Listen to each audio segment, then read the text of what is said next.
តើអ្វីជាចំណុចខ្លាំងនិងចំណុចខ្សោយរបស់រ៉ុកកែត Toss 1A ជម្រាបសួរប្រិយមិត្តខ្មែរ Today ជាទីមេត្រីដែលមានសំណួរពីប្រិយមិត្តយើងម្នាក់បានសួរមកខាងខ្ញុំថាតើរ៉ុកកែត Toss 1A ដែលមានរហស្សនាមថាម៉ាច់រីអណ្ដាតភ្លើងរុស្ស៊ីនោះខ្លាំងកម្រិតណាហើយតើកម្ពុជាយើងអាចទិញវាបានដែរឬទេចំពោះអាវុធរុស្ស៊ីមួយនេះបើសិនជាយើងចង់ទិញគឺរុស្ស៊ីនឹងលក់ឲ្យពីព្រោះតំណែងតំណងការទូតរវាងខ្មែរនិងរុស្ស៊ីមានភាពល្អប្រសើរប៉ុន្មានឆ្នាំមុនរុស្ស៊ីក៏បានបើកសិទ្ធឲ្យខ្មែរយើងទិញអាវុធគ្រប់ស៊េរីពីខ្លួនដែរប៉ុន្តែវាក៏អាស្រ័យលើថាខ្មែរយើងចង់ទិញឬក៏អត់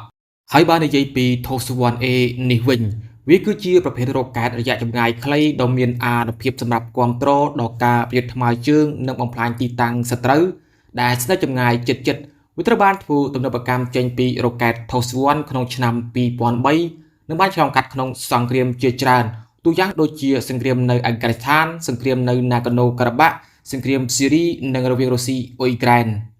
ប្រព័ន្ធបាញ់គ្រាប់រ៉ុកកែត TOS 1A បំពាក់លើរថពេដៃ T90 ឬក៏ T80 មានទម្ងន់ 46,500 គីឡូក្រាមបណ្ដោយប្រវែង 7.24 ម៉ែត្រទទឹង 3.58 ម៉ែត្រកម្ពស់ 3.07 ម៉ែត្រ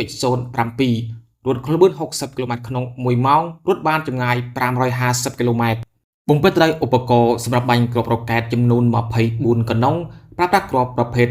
220មីលីម៉ែត្របាញ់បានចម្ងាយចាប់ពី5គីឡូម៉ែត្រទៅ10គីឡូម៉ែត្រដែលអាចបាញ់បាន30គ្រាប់ក្នុង15វិនាទីប្រើប្រាស់ក្បាលគ្រាប់2ប្រភេទគឺ Incendiary និង Small Barrage មានទម្ងន់45គីឡូក្រាមសម្រាប់បាញ់កំទេចទីតាំងយុទ្ធសាស្ត្ររបស់សត្រូវទំហំ4ហិកតាឲ្យคล้ายជាភ័យបាននិងអាចបាញ់កំទេចរត់ក្រោះឬក៏រត់ពេដៃចំពោះទាហានដែលរងការវាយប្រហារដោយគ្រាប់នេះគឺស៊ូតនិងគ្រឿងក្នុងរបស់ពួកគេត្រូវបានបំផ្លាញទាំងស្រុងនិងស្លាប់បាត់បង់ជីវិតភ្លាម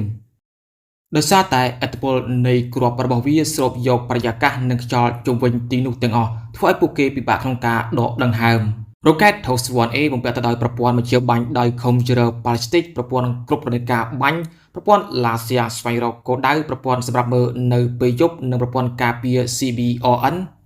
នៅពេលដែលសង្គ្រាមរុស្ស៊ីអ៊ុយក្រែនផ្ទុះឡើងរុស្ស៊ីបានដាក់វាឲ្យចូលប្រឡូកក្នុងសង្គ្រាមមួយនេះដំបូងទីវាបានបញ្ចេញអានុភាពរបស់ខ្លួនដ៏គួរឲ្យខ្លាចប៉ុន្តែក្រោយមកកងទ័ពអ៊ុយក្រែនបានចាប់ផ្ដើមប្រើប្រាស់ដ្រូនអភិឃាតនិងដ្រូនពិឃាតឬក៏ FPV ដ្រូនបានបំផ្លាញប្រព័ន្ធបាញ់គ្រាប់រ៉ុកកែតនេះអស់ជាច្រើនគ្រឿងនិងអ៊ុយក្រែនអឺរ៉ុបយកបានមួយគ្រឿងផងដែរចំណុចខ្សោយរបស់វាគឺมันមានប្រព័ន្ធការពារដែនអាកាសនិងបាញ់បានចម្ងាយខ្លីពេកធ្វើឲ្យដ្រូនអ៊ុយក្រែនងាយស្រួលរកឃើញនិងការបម្លាស់ទីរបស់វាក៏យឺតយ៉ាវដែរ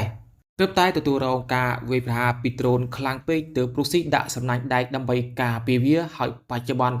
រុស្ស៊ីក៏បានធ្វើទំនើបកម្មវាដោយប្រើប្រាស់កង់កៅស៊ូវិញនិងមានឈ្មោះថា TOS 1-2